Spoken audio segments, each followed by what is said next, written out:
Hello friend, आप देख रहे हो हमारा चैनल ग्रो बुक्स।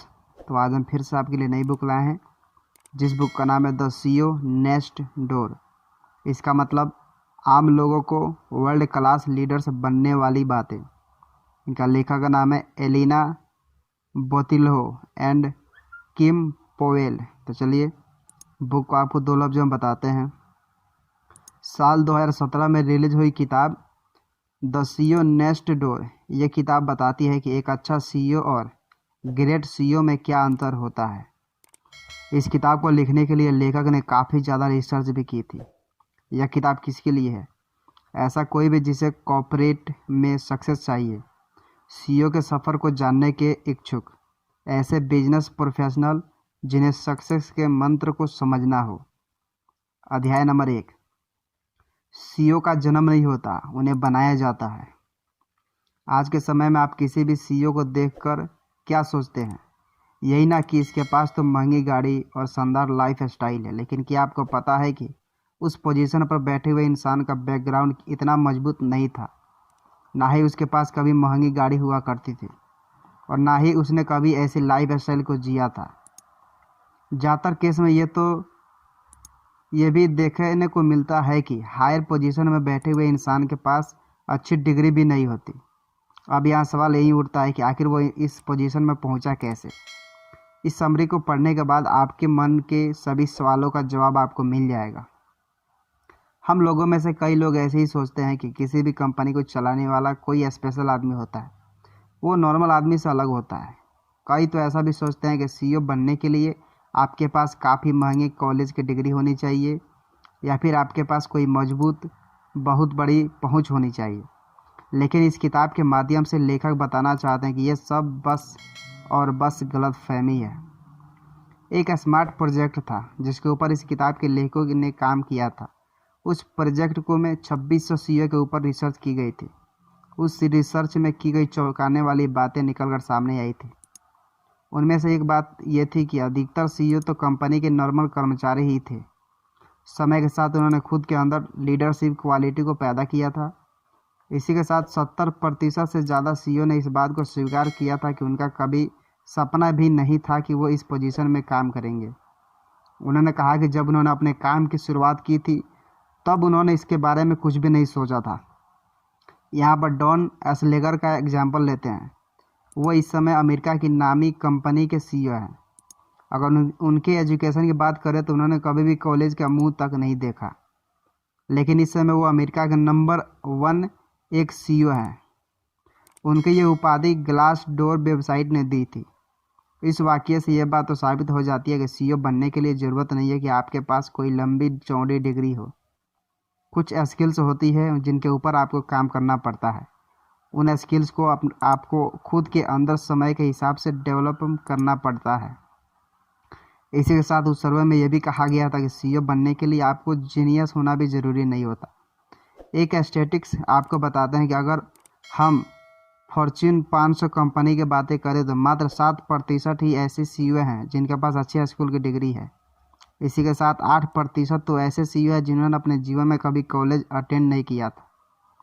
अध्याय नंबर 2। फैसले लेने की क्षमता बहुत कुछ तय करती है।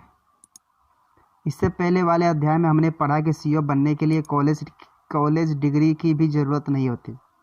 इसी के साथ इस अध्याय में हम समझेंगे कि इंटेलिजेंट होना भी ज़रूरी नहीं होता। यहाँ तक ये भी देखा गया है कि जिन सीईओ का हाई आईक्यू होता है उन्हें इन्फॉर्मेशन पैरालिसिस की तरह ट्रीट किया जाता है। उनको इन्फॉर्मेशन पैरालिसिस इसलिए कहा गया है क्योंकि वो किसी भी फैसले में पहुंचने से पहले बहुत ज़्यादा समय लेते हैं। एक सीईओ को दिन भर में कई सारे इवेंट को अटेंड करना पड़ता है। उसे कई सारी मीटिंग के लिए फैसले लेने पड़ते हैं। इसलिए बहुत ज़रूरी हो जाता है कि आप सही और सटीक के साथ ही साथ जल्दी फैसला भी लें। उस फैसले को लेने के साथ ही साथ आपके अंदर ये भी काबिलियत होनी चाहिए कि आप उस फैसले को बैक भी कर सके। यहाँ पर स्टीव गॉर्मन का एग्जाम्पल लिया जा सकता है। उन्होंने एक बस कंपनी को टेक ओवर किया था। उस समय वो कंपनी काफ़ी ज़्यादा घाटे में थी। अब उनके सामने 2 रास्ते थे, पहले कि उसे बंद कर दे या बेच दे, और दूसरा कि उसके कैरियर को बढ़ा दे गवर्नमेंट ने जल्दी फैसला लेते हुए अमेरिका के मैप के अनुसार उस जगह में बस सर्विस बंद कर दी जहां की जनसंख्या कम थी। इसका असर क्या हुआ था? इसका असर यह हुआ था कि 4 साल के अंदर ही कंपनी फायदे में आ गई थी। इसलिए गोमर्न की तरह अपने बिजनेस के लिए विनिंग फार्मूला की तलाश करिए। एक बार जब वो मिल जाए तो आप उस फैसले के ऊपर अडिग रहने की कोशिश करिए। इसलिए कहा भी गया है कि सीईओ बहुत होशियार हो ना हो, लेकिन उनके पास जल्दी से फैसला लेने की क्षमता होनी चाहिए। जितने जल्दी आप अपनी इस क्षमता के ऊपर काम करने लगेंगे, उतनी ही जल्दी आपको सफलता भी मिलने लगेगी। किसी भी सीईओ की ज़िंदगी में फैसले लेने की क्षमता का बहुत बड़ा योगदान होता है। अध्याय नंबर 3, फेवरेबल रिजल्ट्स चाहिए तो स्टेक होल्डर्स को समझने की कोशिश करते रहिए। जैसा कि पिछले अध्याय में हमने पढ़ा है कि ज़्यादातर सीईओ इंट्रोवेंट होते हैं। आपको काफ़ी कम सीईओ ऐसे मिलेंगे जो एक्स्ट्राट्रोवर्ट होते हो। इंट्रोवर्ट होने के पीछे भी एक कारण है, वो ये है कि ग्रेट सीईओ होने के लिए आपको दूसरे के नज़रिया को भी समझने की क्षमता होनी चाहिए। किसी भी कंपनी के सीईओ को ये समझना चाहिए कि ऐसी क्या चीज़ है जो उसके कस्टमर को मोटिवेट करता है। उन्हें ये भी समझ में आना चाहिए कि आखिर कंपनी के स्टेक होल्डर्स क्या चाहते हैं। जब आप लोगों को सही से सुनने की शुरुआत कर देते हैं, उस समय आप अंदाजे में रहना बंद कर देते हैं। इसलिए किसी सीईओ के लिए यह बहुत ज़रूरी होता है कि आपको दूसरे की बात समझ में आनी चाहिए। कभी भी बहुत ज़्यादा जीनियस बनने की भी कोशिश नहीं करनी चाहिए।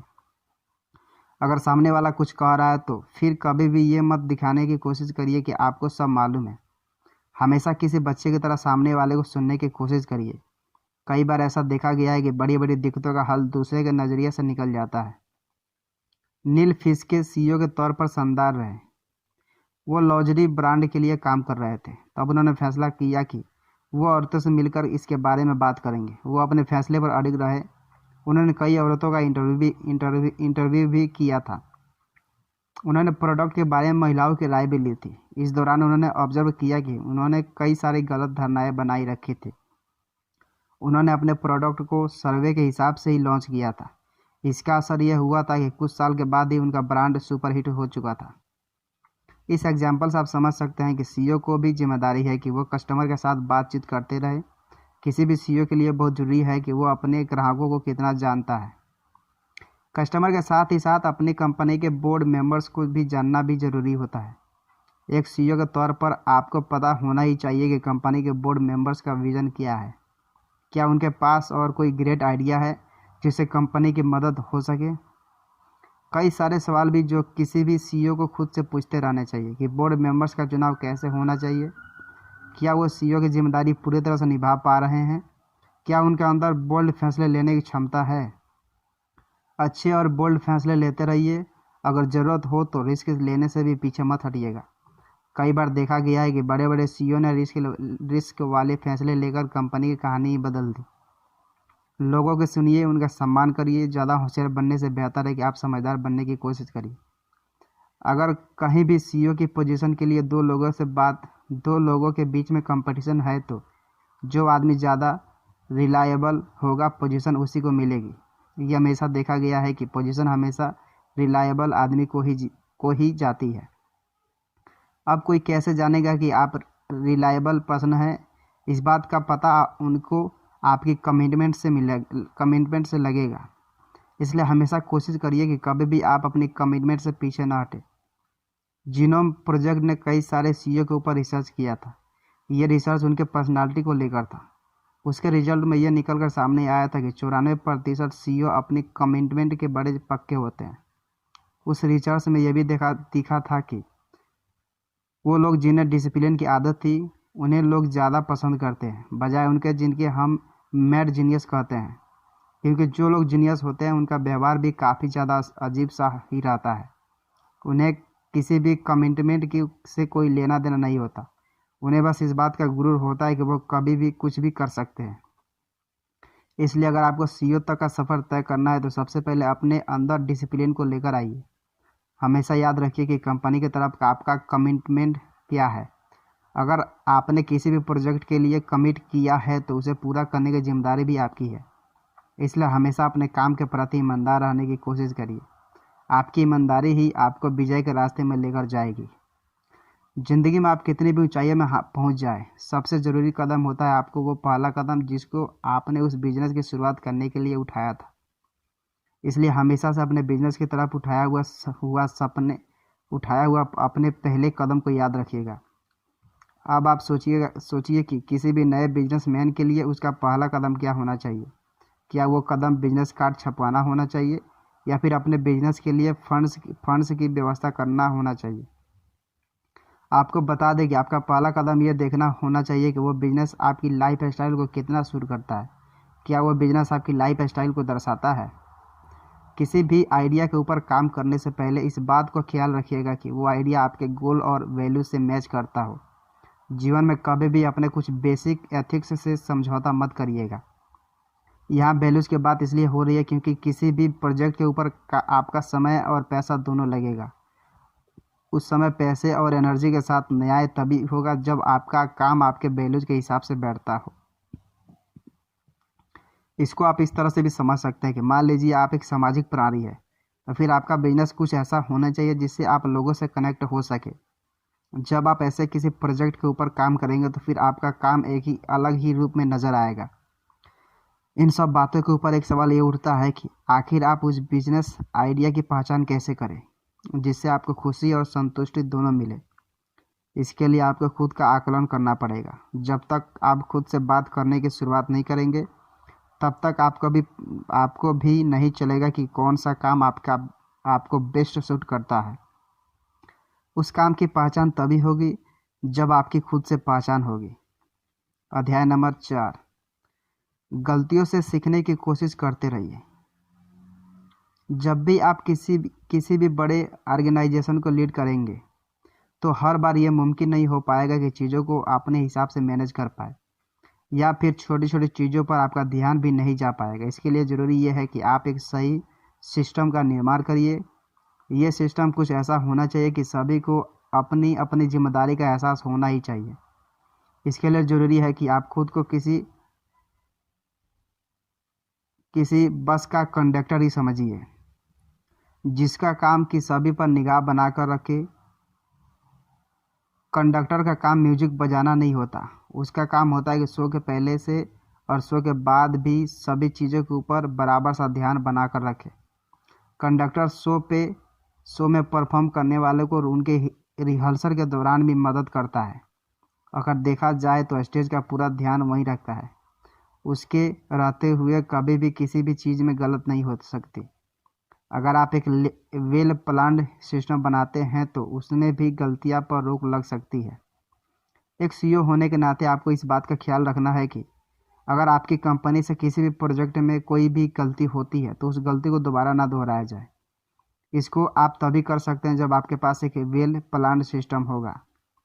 ब्लॉकबस्टर वीडियो और कोडक में कॉमन क्या है? उन दोनों के बीच में कॉमन ये है कि दोनों ने ही फ्यूचर ट्रेंड्स को नहीं अपनाया और फ्लॉप हो गए। अगर आपको अपनी कंपनी के फ्यूचर ट्रेंड्स पर काम करना है तो नए आइडियाज़ को जगह देनी ही पड़ेगी, भले ही उसके लिए किसी पुराने आइडिया को बंद करना पड़े। ब्लॉकबस्टर वीडियो और कोडा के फ्लॉप होने का एक ही रीज़न था। वो रीज़न ये था कि दोनों ही कंपनियां ने नई संभावनाओं को नकार दिया था। उन्होंने फ्यूचर ट्रेंड्स के ऊपर ध्यान नहीं दिया था। यही वो वजह थी इन कंपनियों को फ्लॉप होने का तमगा झेलना पड़ा था। आज की भागती दौड़ती दुनिया में अगर आप बहुत तेज ना भी हो पाए तो भी आपको अपडेट रहना ही है। अगर आप ट्रेंड से अपडेट रहते हैं तो फिर आप अपनी कंपनी के लिए कुछ बेहतर करने में कामयाब हो जाएंगे। क्या आपके अंदर ट्रेंड हंटर बनने की क्षमता है? जिम हॉफमैन ट्रेंड हंटर के एक ग्रेट एग्जाम्पल है। ये एक फार्मा कंपनी के सीईओ है। ये अपने गेम में हमेशा ही आगे रहते हैं। इसके पीछे का रीज़न यही है कि ये हमेशा नए ट्रेंड्स पर अपनी नज़र बना कर रखते हैं। अध्याय नंबर 5, आपको नोटिस होना पड़ेगा। अगर आप लाइफ में कुछ छोटे छोटे रूल्स को फॉलो करें तो ऐसी लाइफ जी सकते हैं जिससे आपको फ़ायदा होगा और दूसरों को भी। इसलिए इस अध्याय में लेखक आपसे सवाल करते हैं कि क्या आप ऐसी ज़िंदगी के लिए तैयार हैं? उस रूल का पहला प्रिंसिपल है कि पर्सपेक्टिव को मेंटेन रखिए। स्टीफन हॉकिंग लोगों को एक सिंपल सी स्टोरी बताते हैं कि हम जिस दुनिया में रहते हैं ये भी ब्रह्मांड का बस एक छोटा सा ग्रह है। इस बात से वो ये समझाना चाहते हैं कि हमको हर चीज़ को इतनी सीरियस लेने की ज़रूरत नहीं है, हमें एक पर्सपेक्टिव बनाकर रखना चाहिए। लेखक भी इस अध्याय के माध्यम से ये कहना चाहते हैं कि हार और जीत में नज़रिया का फ़र्क होता है। कई बार जो आपको हार लग रही है वो किसी के लिए जीत से भी ज़्यादा हो सकती है। अंतर बस इतना है कि आपको अपने नज़रिए को थोड़ा सा शिफ्ट करना पड़ेगा। इसी तरीके से आपको किसी भी कंपनी को लीड भी करना चाहिए। बहुत ज़रूरी होता है कि एक सीईओ के पास एक अच्छा अलग नज़रिया मौजूद होना चाहिए। उस नज़रिए से आप अपनी कंपनी में काम करने वालों को एक अलग दिशा दिखा सकते हैं। उदाहरण के लिए, आप किसी का भी इंतज़ार सीढ़ी के पास कर रहे हो लेकिन वो आपको वहाँ ना मिले।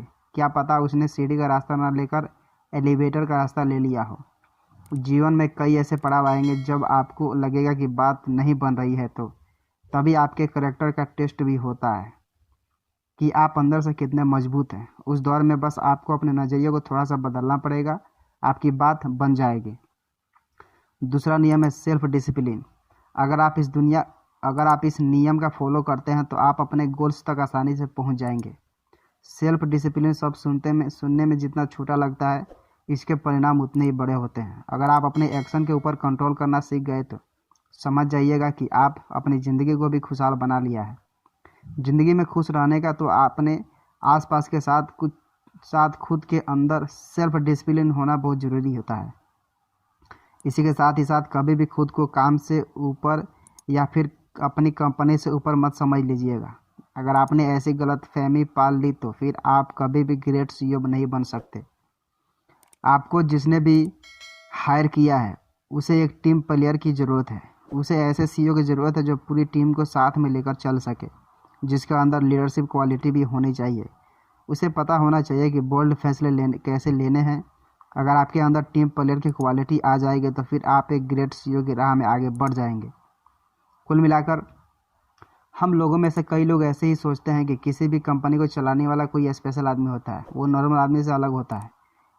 कई तो ऐसा भी सोचते हैं कि सीईओ बनने के लिए आपके पास काफ़ी महंगे कॉलेज की डिग्री होनी चाहिए, लेकिन लेखक बता देना चाहते हैं कि सीईओ सुपर ह्यूमन नहीं होता, वो बस अपने स्किल्स और अपने जॉब के प्रति ईमानदार होते हैं। क्या करें?